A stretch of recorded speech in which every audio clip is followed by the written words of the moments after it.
Hi అండి. Welcome back to flavourful cooking theatre. ఈ year అయితే ఎండలు చాలా ఎర్లీగా స్టార్ట్ అయ్యాయి కదా! అలాగే పిల్లలకి కూడా హాఫ్ డే స్కూల్స్ స్టార్ట్ అయ్యాయి.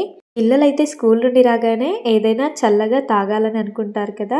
అయితే నేను ఈరోజు మస్క్ మిలన్‌తో ఇంట్లోనే మనకి సింపుల్‌గా దొరికే ఇంగ్రీడియెంట్స్‌తో మస్క్ మిలన్ జ్యూస్ ఎలా చేయాలో చూపించబోతున్నాను. వీడియోని ఎక్కడెక్కడ స్కిప్ చేయకుండా ఎండ్ వరకు చూసేయండి. నేను ఇక్కడ మస్క్ మిలన్ జ్యూస్ చేయడానికి ఒక మీడియం సైజ్ మస్క్ మిలన్ తీసుకొని దాని పైన ఉన్న లేయర్ మొత్తం తీసేసాను. ఇప్పుడు ఈ మస్క్ మిలన్ ని సగానికి కట్ చేసి ఇందులో ఉన్న గింజలన్నింటినీ కూడా తీసేయాలి.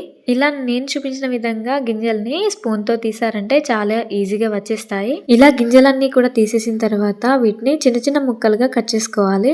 ఇప్పుడు మనం కట్ చేసుకున్న మస్క్ మిలన్ ముక్కల్ని ఒక మిక్సీ జార్ లోకి తీసుకోవాలి. మస్క్ మిలన్ అయితే మనకి వాటర్ మిలన్ లా అంతగా స్వీట్నెస్ ఏమి ఉండదు. సో ఇక్కడ నేను స్వీట్నెస్ కోసం అయితే 4 టేబుల్ స్పూన్ వరకు షుగర్ యాడ్ చేస్తున్నాను.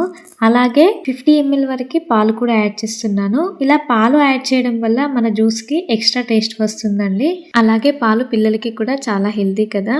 పిల్లలు నార్మల్ గా పాలు తాగడానికి ఇష్టపడరు. అదే జ్యూస్ లో ఎన్ని పాలు పోసినా ఇష్టంగా తాగేస్తారు. ఇక్కడ నేను ఈ జ్యూస్ పిల్లలు స్కూల్ నుండి వచ్చాక అప్పటికప్పుడు చేశాను కాబట్టి ఇందులో ఐస్ క్యూబ్స్ వేస్తున్నాను. ఒకవేళ మీ దగ్గర ఐస్ క్యూబ్స్ లేవంటే కూల్ వాటర్ కూడా యాడ్ చేసుకోవచ్చు. ఒకవేళ పిల్లలు వచ్చేసరికి జ్యూస్ చేయాలనుకుంటే నార్మల్ వాటర్ తో చేసి ఫ్రిడ్జ్ లో కూడా పెట్టుకోవచ్చు. ఇంతే అండి. ఇలా సింపుల్ గా పిల్లలు స్కూల్ నుండి వచ్చేసరికి మస్క్ మిలన్ జ్యూస్ చేసి ఇవ్వండి. చాలా ఇష్టంగా తాగేస్తారు. మీ పిల్లలు సమ్మర్ లో డిహైడ్రేట్ అవ్వకుండా ఉండాలంటే ఇలా వాటర్ కంటెంట్ ఎక్కువ ఉన్న వాటిని ఇవ్వండి. అండ్ మీరు కూడా ఈ జ్యూస్ మీ ఇంట్లో ఒకసారి తప్పకుండా ట్రై చేసి మీకు ఎలా వచ్చిందో కామెంట్ చేయండి. మీ ఫ్రెండ్స్ అండ్ ఫ్యామిలీకి షేర్ చేయండి. Thank you for watching.